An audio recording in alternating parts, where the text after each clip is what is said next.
තමයි අපේ 6 වෙනි වීඩියෝ එක තුලින් අධ්‍යයනය කරන්න බලාපොරොත්තු වෙනවා විෂය කොටස් තුනක් සම්බන්ධයෙන්. අපි පළවෙනි කතා කරනවා වෘත්තයක පරිධිය මත ලක්ෂයක් දුන්නාම එයාගේ ස්පර්ශකයේ සමීකරණයේ ඒ පරිධිය මත ලක්ෂය හරහා ස්පර්ශකයේ සමීකරණය ගන්නේ කොහොමද? ඒ වගේම පරිධිය මත ලක්ෂයක් දුන්නාම ඒ ලක්ෂය හරහා යන අභිලම්බයේ සමීකරණය ගන්නේ කොහොමද කියන එක ඊළඟ අපි ඉගෙන ගන්නවා තමයි වෘත්තයකට බාහිර ලක්ෂයක ඉඳලා ස්පර්ශයක් කරනහම ඒ ස්පර්ශකයේ දිග ඔය විදිහ ගැන අපි අද කතා කරනවා.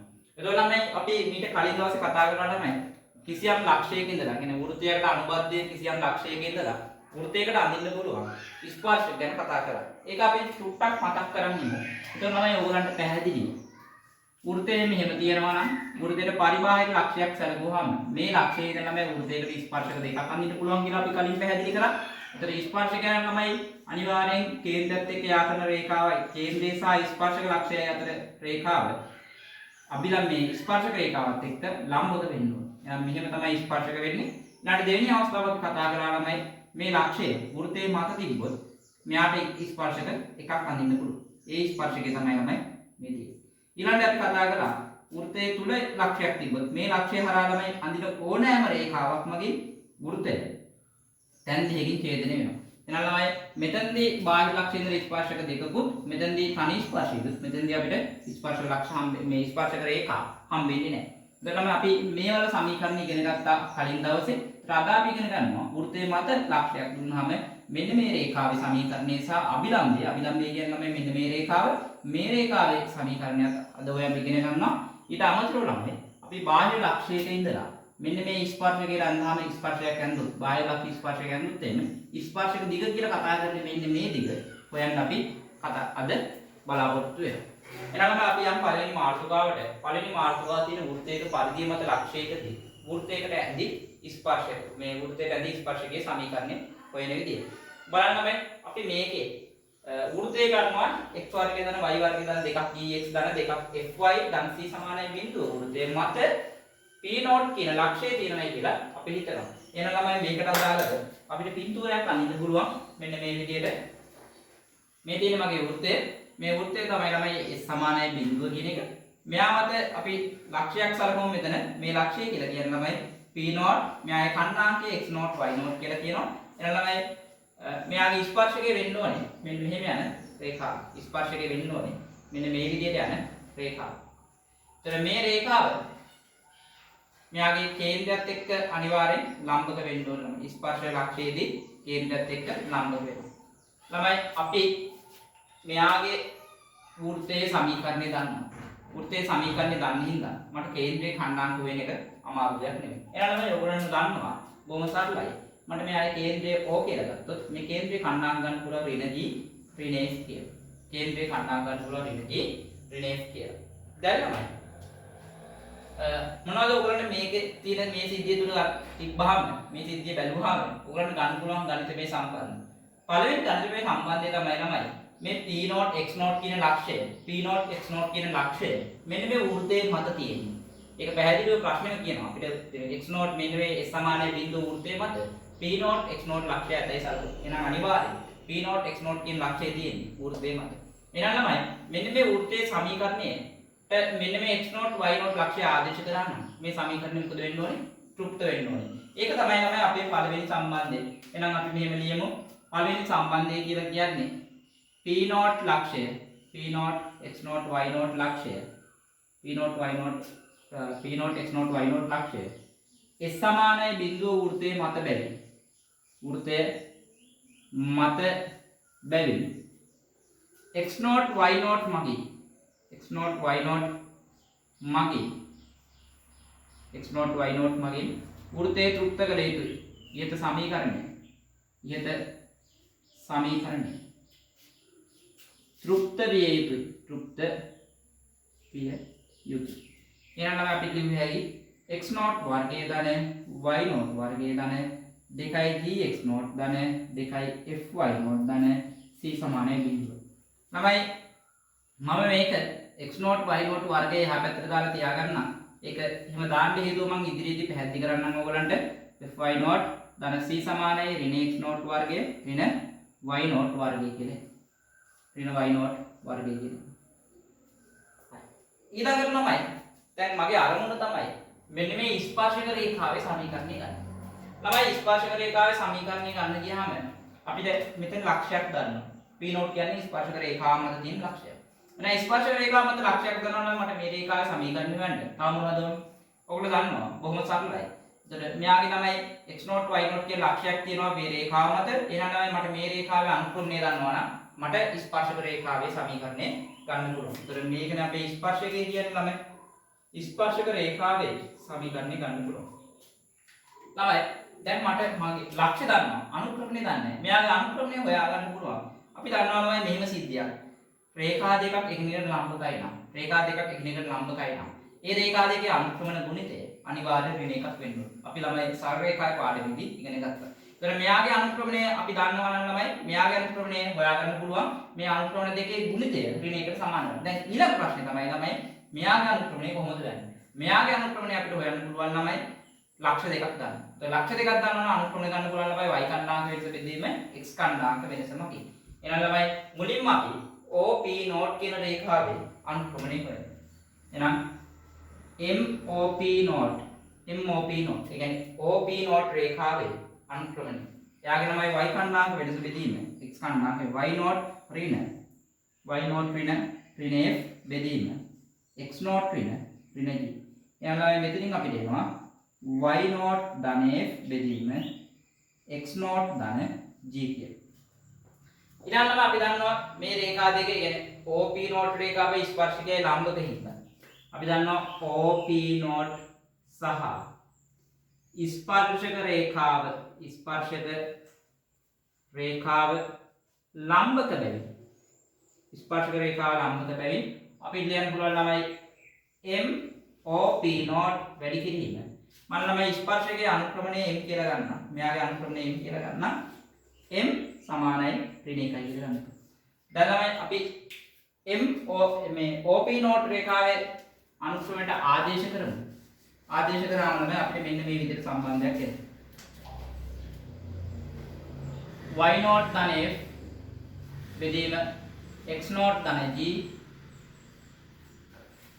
වැඩි කිරීම m සමානයි ඍණ 1.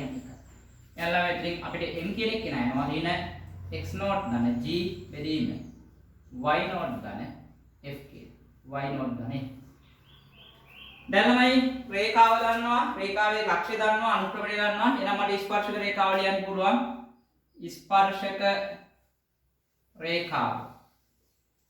රේඛාව ලියන්න පුළුවන් නම් y ඍණ y0 සමානයි අනුක්‍රමණය කියලා කියන්නේ ඍණ x0 ධන g බෙදීම y0 ධන f වතාවක් x ඍණ x0 හරස් ගුණ කරන්න ළමයි එතකොට y ඍණ y0 වතාවක් y0 ධන f ඍණ මේ පැත්තට එනවා අතට ධන ගමු x0 ධන g වතාවක් x0 x ඍණ x0 කියලා එන්නේ x0 ධන g වතාවක් x ඍණ x0 සමානයි බිඳුවයි කියලා.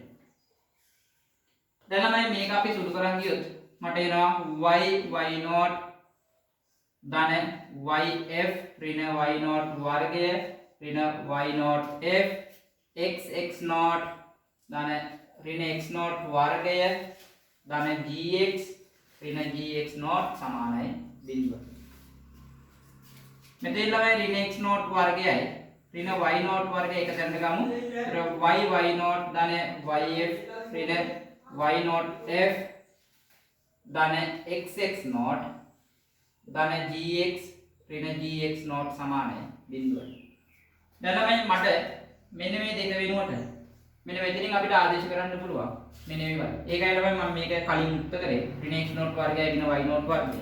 එතන මෙතනින් එනවා 2යි gx0 ධන 2යි fy0 ධන c ධන yy0 yf ඍණ y0 f x x0 ධන gx ඍණ gx0 සමානයි බිඳුවයි කියලා. දැන් ළමයි මෙන්න මේ පදේ මෙන්න මේ කෙරවලේ පදේ සුදු වෙනවා. ඒතර මෙතනින් එනවා ළමයි gx0 කියලා. ඊළඟට මෙන්න මේ පදේ සුදු වෙනවා. ඒතර මෙතන එනවා fy0 කියලා. ධන c ධන yy0 yf ධන x x0 ධන gx සමානයි බිඳුව. දැන් තමයි මට මෙයා මේ විදිහට හදා ගන්න x not ධන y not ධන ඊළඟ මේ g ඉදිරියට දාන්නේ g ඉදිරියට දාපුවම මට එනවා x ධන x not කියලා. ඊළඟ f ඉදිරියට දාන්නේ f ඉදිරියට දාපුවම f තියෙනවා මෙතනයි තියෙනවා. මෙතන එනවා y ධන y not කියලා. ධන c සමානයි b. ළමයි දැන් මෙයාගේ අපේ විචලනයකට තියෙන xy විතරයි x not y not කියන අපි දන්නා ගියන් එහෙනම් ළමයි xy විචලනය වේට මට ස්පර්ශකයේ සමීකරණය එනවා මෙන්න මේ විදිහට. මම ළමයි මේක මේ විදිහට තියන්නම් ඒකට හේතුවක් තියෙනවා අපි ළමයි එකපාර ස්පර්ශකයේ සමීකරණය ගන්න පුළුවන් වෘත්තයේ සමීකරණයත් එක්ක සසඳලා. හරි ඒකෙන්ද අපිට මේක තමයි මතක තියාගන්න ලේසිම ළමයි. අපි ස්පර්ශකයේ සමීකරණය කියන අර අපේ සාමාන්‍ය ස්වරූපය මොකක්ද නම් සරල රේඛාවක ax ධන by ධන c සමානයි බිඳුව. ඒතර අපිට අවශ්‍ය නම් ස්පර්ශකයේ සමීකරණය මේ විදිහට සකස් කරන්න පුළුවන්. කියන්නේ අපි x පද ගත්තොත් x not කියනවා මෙතන. රාතන තියෙනවා ළමයි ධන g.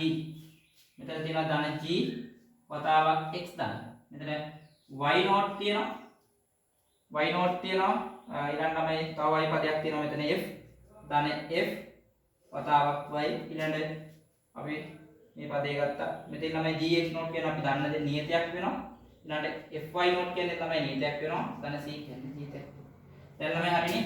මේ තියෙන්නේ ax ධන by ධන c ආකාරයේ සමාන බිඳුව. නම් මෙයා සරල රේඛාවක්. පැහැදිලිද? ඒතර මේ තියෙන අපේ a, මේ තියෙන අපේ b, මේ තියෙන අපේ c. පැහැදිලිද? එහෙනම් මෙයා සරල රේඛාවක් කියන එක පැහැදිලි. කොහොමද සරල රේඛාවක් කියන උනේ ස්පර්ශකයක් නා?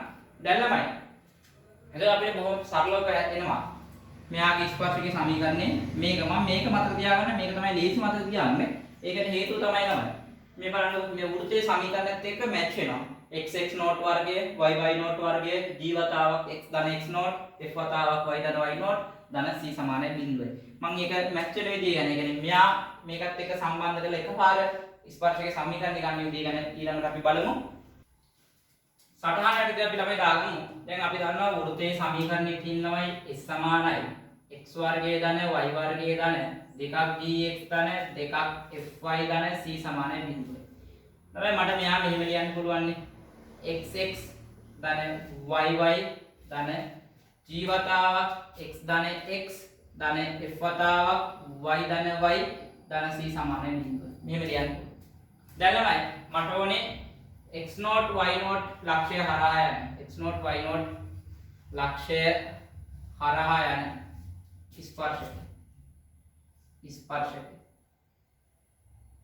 ස්පර්ශකයේ සමීකරණය. හැබැයි දැන් මෙතන මතක තියාගන්න ඕනේ දැන් තියෙනවා x not y not කියන්නේ වෘත්තයේ මත වෙන්නේ.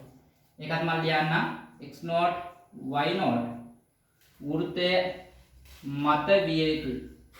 වෘත්තයේ මත විය යුතුයි. හරි x not y not වෘත්තයේ මත විය යුතුයි.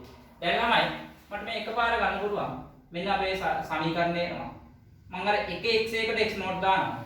y වෙනකොට y not දානවා. ඒතර x not y not g වතාවක් x ධන x not ධන f වතාවක් y ධන y not ධන c සමානයි බිඳුවයි. මෙන්න මේක සුළු කරා නම් අපිට එනවා තමයි ස්පර්ශකයේ සමීකරණය.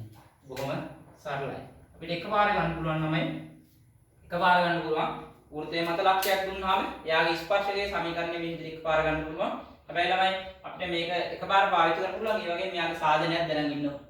පැහැදිලිද කියන කතාව? උදාහරණයක් කරන්න කතා කරනවා ළමයි. එතකොට අපිට මෙතන අපේ ස්පර්ශකයේ සමීකරණය අහන්න ළමයි x වර්ගය ධන y වර්ගය ඍණ 7x ඍණ 5y ධන 18 සමාන බිඳුව වෘත්තයේ පද්ධතිය මත පිහිටි 4 3 දී ඇඳි ස්පර්ශකයේ සමීකරණය. එතකොට ළමයි මට මෙයාගේ ස්පර්ශකයේ සමීකරණය ගත්ත හැකි xx not ධන y not ධන g වතාවක් x ධන x not ධන f වතාවක් y ධන y not ධන c සමානයි බිඳුව. දැන් ළමයි x not y not කියනනම් අපි දන්නවා මේකනේ මගේ x not කියනගේ මේක තමයි මගේ y not කියනගේ. ඒ වගේම ළමයි දැන් gf හොයාගන්න ඉතින් g කියලා කියන්නේ x සංගුණකයෙන් භාගය. ඒතකොට x සංගුණකේ ඍණ 7යි යාගේ භාගය ගත්තාම ඍණ 7 බෙදීම 2යි. නට f කියලා කියන්නේ y ගේ සංගුණකයෙන් භාගය. ඍණ 5 බෙදීම 2යි. c කියන්නේ 18යි. එහෙනම් මෙතනින් x not කියන්නේ 4යි. එතන මෙතන එනවා 4ix. මෙතන ළමයි 3y කියලා එනවා. මෙතන g කියලා කියන්නේ ළමයි ඍණ 7 බෙදීම 2යි. ඍණ 7 බෙදීම 2 වතාවක් x ධන x ධන 4 f කියලා කියන්නේ ඍණ 5 බෙදීම 2යි. එතන y ධන 3 ධන c කියලා කියන්නේ තමයි 18. c කියන්නේ 18. හැම එකම දෙකෙන් වැඩි කරගෙන එතන 8x ධන 6y ඍණ 7 වතාවක් x ධන 4 ඍණ 5 වතාවක් y ධන 3 18 දෙකෙන් වැඩි වුණාම තමයි 36 සමානයි බිඳුව. මේක තමයි තවදුරටත් සුළු කරන් ගියාම x පද එක තැනකට ගන්න. 8x ඍණ 7x ධන 6y ඍණ 5y මෙතන එනවා නම් 4ක් 4 28යි 5ක් 3 15යි ධන 36 සමානයි බිඳුවයි කියන්නේ.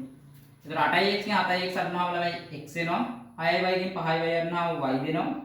තමයි මෙතන 36න් 28ක් අරනවාම 8ක් එනවා. ධන 8යි ඍණ 15යි කියලා කියන්නේ ඍණ 7යි සමානයි බිඳුවයි කියන්නේ.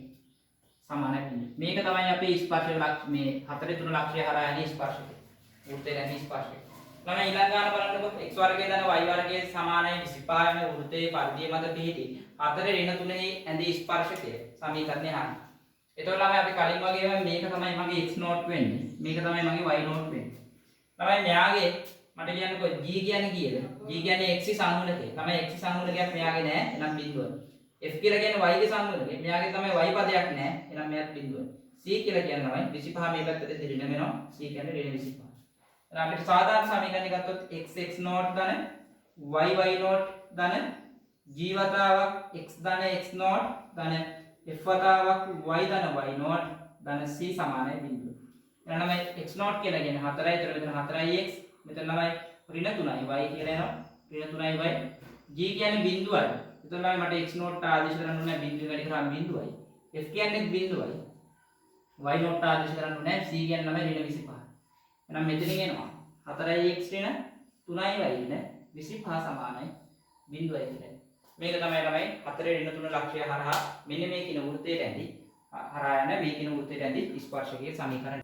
ඊළඟ මාතෘකාව වෙන්නේ ළමයි වෘත්තයක පරිධිය මත පිහිටි ලක්ෂයකදී ඇඳි අභිලම්බයේ සමීකරණය. ළමයි මේක බොහොම සරලයි. මේක ඕගොල්ලෝ මේ නෝඩ් ඉගෙනගෙන තියෙන දේවල් සම්බන්ධයෙන් ඉන්නේ. අමුතු දෙයක් මෙතනදී ඕගොල්ලෝ අධ්‍යයනය කරන්නේ නැහැ. බලන්නකො අපි ඔප්පු කිරීම කරමු. x වර්ගයේ ධන y වර්ගයේ ධන 2ක් dx ධන 2ක් fy ධන c සමානයි බිඳුව වෘත්තයේ පරිධිය මත ඇති ලක්ෂය ළමයි p නෝට් x නෝට් ලක්ෂය සලකන්න කියලා කියන්නේ. එහෙනම් අපි මෙයාට මේ පින්තූරය ඇඳුත් මෙන්න මේ විදිහින් ළමයි යමු. මෙන්න මේ පරිධිය මත ලක්ෂයක් තියෙනවා p note x note y note කියලා. මේ තියෙන අපේ වෘත්තය s සමානයි බිඳුව කියන වෘත්තය.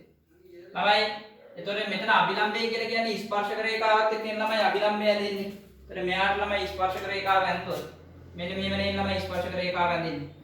මෙයාගේ ස්පර්ශක රේඛාව ඇඳෙන්නේ මේ විදිහට. ඔන්න මේ විදිහට ස්පර්ශක රේඛාව ඇඳෙන්නේ. එතකොට මෙයාගේ කේන්ද්‍රයත් එක්ක ස්පර්ශක ලක්ෂයේදී අංශක 90ක් හදන්න ඕනේ. එතකොට මෙන්න මේක තමයි අභිලම්බය. මම මේක දික් කරන්නම්. මෙයා ළමයි එතකොට මෙන්න මේ රේඛාව තමයි අභිලම්බය කියලා කියන්නේ. අභිලම්බ රේඛාව කියලා කියන්නේ මෙන්න මේක. දැන් ළමයි අපි දන්නවා මෙන්න මෙතන තියෙන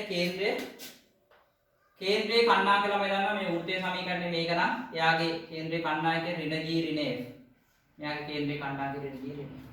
දැන් ළමයි මට මෙයාගේ ළමයි ලක්ෂයක් ගන්නවා ඒ වගේම මෙයාගේ අනුක්‍රමණය දන්නවා නම් මට මෙයාගේ අභිලම්බය එකපාරට ලියන්න පුළුවන්.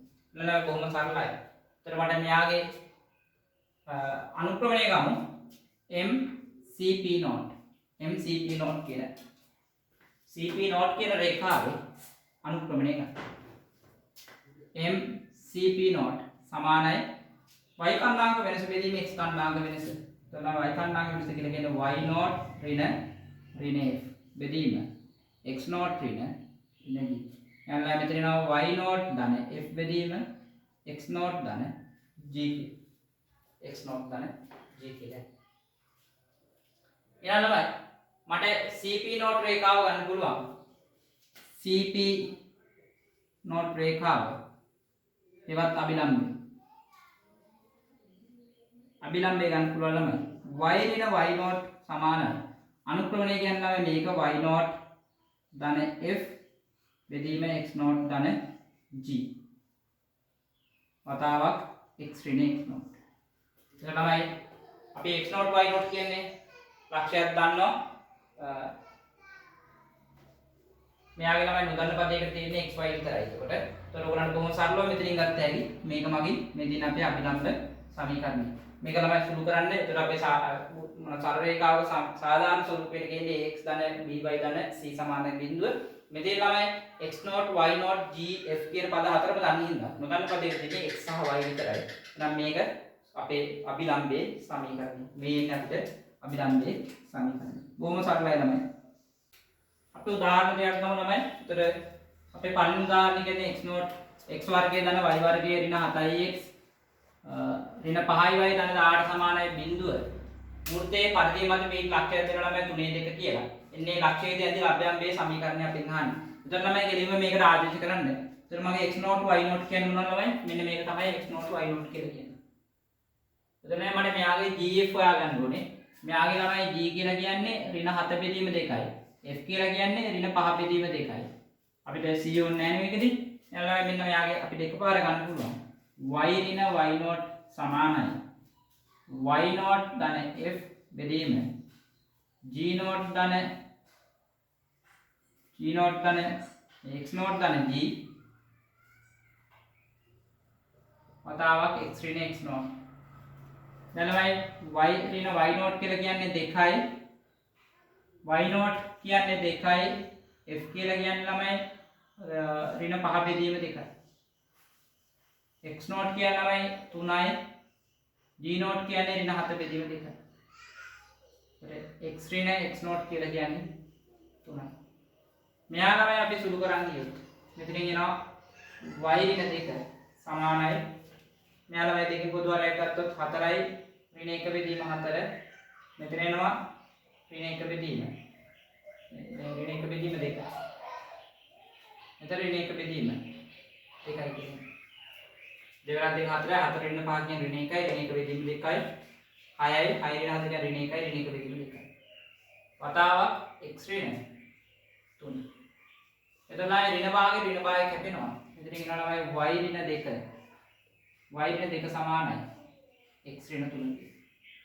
එතන මෙතනින් එනවා x ඍණ y ඍණ 1 සමානයි බිඳුව කියලා. මේක තමයි ළමයි ඔය කියන අභිලම්බයේ සමීකරණය. මෙයාගේ තමයි x0 y0 අපි හොයාගමු. එතන මෙයාගේ x0 y0 කියන්නේ මේක. මේක තමයි x0 මේක තමයි y0. එතන මෙයාගේ g කියලා කියන්නේ ළමයි ඍණ 1යි. f කියලා කියන්නේ ඍණ 3යි. එහෙනම් අපිට මෙයා ලියන්න පුළුවන් y ඍණ y0 සමානයි y0 ධන f x0 ධන g x ඍණ x0. එතන ළමයි y0 කියලා කියන්නේ 7යි. 7 f කියලා කියන්නේ ළමයි ඍණ 3යි. ඒතර ඍණ 3 x0 කියලා කියන්නේ ළමයි ඍණ 2යි. g කියලා කියන්නේ ඍණ 1යි. x ඍණ 2. ඒ කියන්නේ දාන දෙකයි. දැන් මෙතන එනවා y ඍණ 7 සමානයි 7 බෙදීම ඍණ 3 වතාවක් x දාන දෙකයි. 3ෙන් වැඩි කරාම මෙතන එනවා ඍණ 3 වතාවක් y ඍණ 7 සමානයි 4 වතාවක් x දාන දෙක. මේක සුළු කරන් යන්න. එතන මෙතන එනවා 4x ධන 3y මෙතන එනවා ධන 8 මේක එනවා ළමයි ධන 21යි මේ දෙද්දී ඍණ 21ක් එනවා. 4x ධන 3y ඍණ 13 සමානයි 0 කියලා. අපේ මේකට දාලා අභිලම්බයේ සමීකරණය. ඊළඟ තීරයේ තියෙන ළමයි බාහිර ලක්ෂයක සිට වෘත්තයකට නැති ස්පර්ශක දිග සෙවීම. ළමයි අපි මේකේ වෘත්තයේ සමීකරණය x වර්ගය ධන y වර්ගය ධන 2ක් dx ධන 2ක් fy ධන c සමානයි බිඳුව කියලා ගමු. ඒ වගේම අපේ බාහිර පීඩන ලක්ෂය ළමයි p0 කියලා ගමු x0 y0 කියන කණ්ණාගේ සහිත. එතකොට ළමයි මෙයාට අපි පින්තූරයක් ගන්නකොත් මෙන්න මේ වගේ කේස් එකක් තියෙන්නේ. මේ තියෙන අපේ වෘත්තය. බාහිර ලක්ෂයක් තියෙනවා p0 කියලා. ඒතර මෙයාගේ කණ්ණාගේ ළමයි x0 y0. මේ තියෙන අපේ s සමානයි බිඳුව වෘත්තය. ළමයි මෙයාට ස්පර්ශකයක් ඇන්දොත් මෙන්න මේ. ඒතර අපි දන්නවා වෘත්තයකට පරිබාහිර ළමයි ওই විදිහට මේ ලක්ෂයක ඉඳලා ස්පර්ශක දෙකක් මේම අඳින්න පුළුවන්. පොඩි කාලේ ඉගෙන ගත්තා ළමයි මේ ස්පර්ශක දෙකේම ස්පර්ශක දිග මොකද වෙන්නේ ළමයි? මෙයයි සමානයි. අපිට ඒක අංග සාම්‍ය වගේ ජ්‍යාමිතික ක්‍රමයකට පාවිච්චි කරලා ඔප්පු කිරීමක් කරන්න පුළුවන්. එහෙනම් ළමයි මම මෙතනදී එක ස්පර්ශයක් විතරක් අඳිනවා. මොකද දෙකම ඇඳත් අවුලක් නැහැ. හැබැයි දෙකේම දිග සමාන හින්දා මට කෝක දෙකෙන් ඕනම එකක් තෝරා ගන්න පුළුවන්. එතකොට තමයි මෙයා ස්පර්ශයක් වෙනවා නම් මෙන්න මෙතන ස්පර්ශක ලක්ෂණය ඉඳලා කේන්ද්‍රයට ලම්බයක් වෙනවා. ඒතර මෙතන තමයි ළමයි මෙයාගේ කේන්ද්‍රය තියෙන. අපි කේන්ද්‍රය O කියලා ගමු. තමයි කේන්ද්‍රයේ khණ්ඩාංක පිළියන්න පුළුවන් ඍණ G ඍණ F කියලා. ඒතර ළමයි මේ තියෙන්නේ මෙයාගේ ආරය. මේ තියෙන්නේ මේ අපි මේ ගම්ප ළමයි M කියලා. මේක M කියලා ගමු. එතකොට අපිට ඕනේ ළමයි මේ P නෝට් M කියන කොටසේ දිග. තමයි මම නිර්මාණයක් කරනවා මේ OP නෝට් කියන එක යා කරනවා. දැන් ළමයි මේක තියෙන්නේ මේ ත්‍රිකෝණී ත්‍රිකෝණයක්. දැන් ළමයි ඔයාලටමත් මේක උත්සාහ කරන්න පුළුවන්. බොහොම සරල සංසිද්ධියක් තියෙන පයිතගොරස් සම්බන්ධයි. අපි ළමයි මට මේ ලක්ෂ්‍ය දෙක දන්නේ හින්දා මේ දෙකේ දිග හොයාගන්න පුළුවන් මේ රේඛාවේ දිග. ඒ රේඛාවේ දිගෙන් මේ රේඛාවේ දිග අඩු මෙයා වර්ග කරලා මෙයා වර්ග කරලා අඩු කරාම මට එන්නේ මෙන්න මේකේ දිග. පයිතගොරස් සම්බන්ධයට අනුව. එහෙනම් ළමයි අපි කියන්න පුළුවන් මුලින්ම අපි OP නෝට් රේඛාවේ දිග හොයාගමු. OP නෝට් දිග. මෙයා ගන්න පුළුවන් ළමයි මෙයාගේ y කණ්ඩාංක x කණ්ඩාංක වෙනස x කණ්ඩාංක වෙනස කියන්නේ ළමයි x නෝට් ධන g ගේ වර්ගය ධන y කණ්ඩාංක වෙනස කියන y නෝට් ධන f ගේ වර්ගය. මේක තමයි මෙයාගේ වර්ගමූලය තමයි ළමයි OP නෝට් කියලා කියන්නේ. මේ තියෙන්නේ OP නෝට් එක. දැන් ළමයි අපි දන්නවා OMP නෝට් කියලා කියන්නේ OMP නෝට් යනු ත්‍රිකෝණී ත්‍රිකෝණී ත්‍රිකෝණී ත්‍රිකෝණී. එහෙනම් ළමයි පයිතගොරස් සම්බන්ධය අනුව පයිතගොරස් සම්බන්ධයට අනුව පයිතගොරස් සම්බන්ධයට අනුව අපි ලියන්න පුළුවන් ළමයි OM වර්ගය ධන MP නෝට් වර්ගය සමානයි OP නෝට් වර්ගය. එතකොට ළමයි OM කියලා කියන්නේ R. ළමයි අපි අරේ දන්නවනේ මෙයාගේ අරේ ගන්න පුළුවන් නම් මේ සම්මත වෘත්තයේ තියෙන අරේ කියලා කියන්නේ G වර්ගයේ ධන F වර්ගය ඍණ C වල වර්ගමූලය. ළමයි OM කියන්නේ අරේ කියලා කියන්නේ අපි ලියන්නේ G වර්ගයේ ධන F වර්ගයේ ඍණ C කියලා ලියන්නේ. MP තමයි මට ඕනේ. මේක මට ඕනේ. OP නෝට් අපි ගන්නවා ළමයි. X නෝට් ධන G ගේ වර්ගයේ ධන y නෝට් ධන f ගේ වර්ගය. දැන් ළමයි මම mp නෝට් උත්තර කරන්න. mp නෝට් වර්ගය උත්තර කරා නම් මට එනවා x නෝට් ධන g ගේ වර්ගය ධන y නෝට් ධන f ගේ වර්ගයේ ඍණ g වර්ගය ධන f වර්ගය ඍණ c කියලා. තමයි අපි මේක සුළු කරන්නේ. OP නෝට් වර්ගය කියන එක නම් සුළු කරාම ළමයි එනවා එතනින් x නෝට් ගේ වර්ගය ධන දෙකක් x නෝට් g ධන g වර්ගය ධන y නෝට් වර්ගය ධන දෙකක් fy නෝට් ධන f වර්ගය ඍණ g වර්ගය ඍණ f වර්ගය ධන c.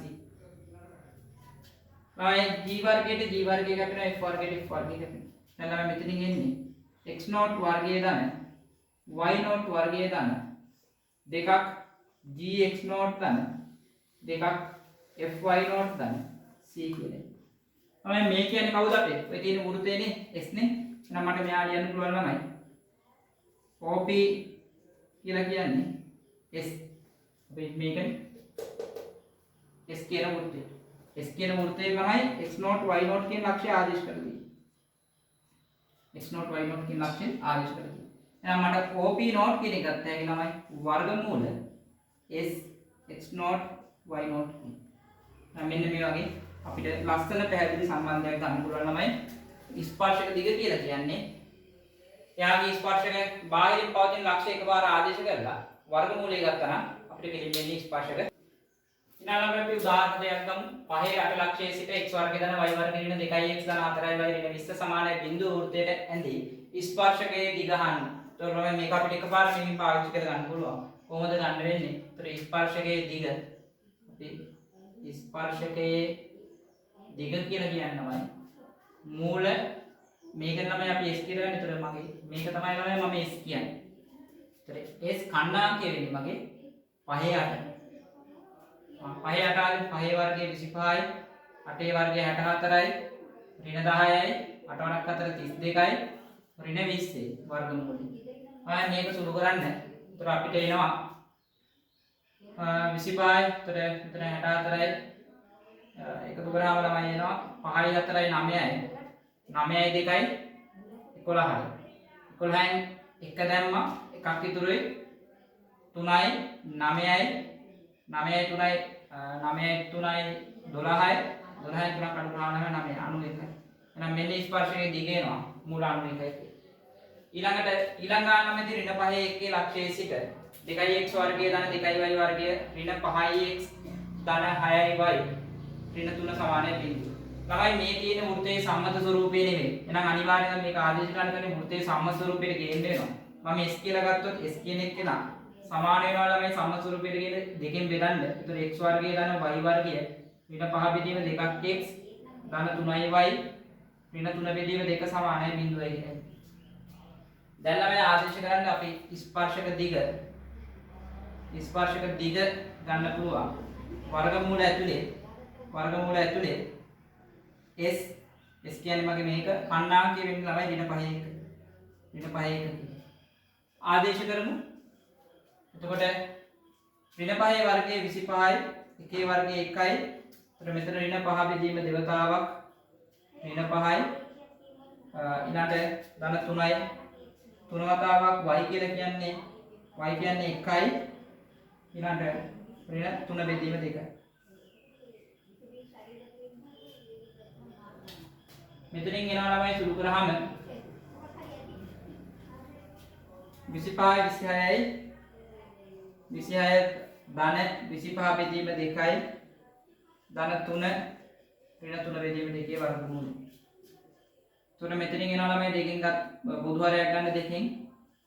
එතකොට 26 3 29 29 දෙකෙන් වෙනවාම ළමයි 58යි 58 ධන 25 ඍණ 3 58 ධන 25 ඍණ 3 මෙයාගේ වර්ගමූලය. එතකොට ළමයි 55යි 25යි 25යි කියලා කියන්නේ 80යි 80 බෙදීම 2යි ඒ කියන්නේ 40යි.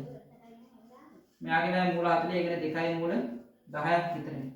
මෙයාගේ දිග 2යි මූල 10ක් විතරයි. හරි ළමයි මේ ඊළඟ ගානක් තියෙනවා බලන්න 15x වර්ගය ධන 15y වර්ගය ඍණ 48යි x ධන 64යි y සමානයි බිඳුව වෘත්තයේ මත ඕනෑම ලක්ෂයක සිට 5x වර්ගය ධන 5y වර්ගය ඍණ 24යි x ධන 32යි y ධන 75 සමානයි බිඳුව සහ 5x වර්ගය ඍණ 5y වර්ගය ඍණ 48යි x ධන 64යි y ධන 300 සමානයි බිඳුව වෘත්ත දෙකට අඳින්න ලද ස්පර්ශකල දිග වෘත්ත දෙකේ ආරයන්ගේ අනුපාතයට සමාන වන බව සාධනය කරන්න කියලා කියන්නේ.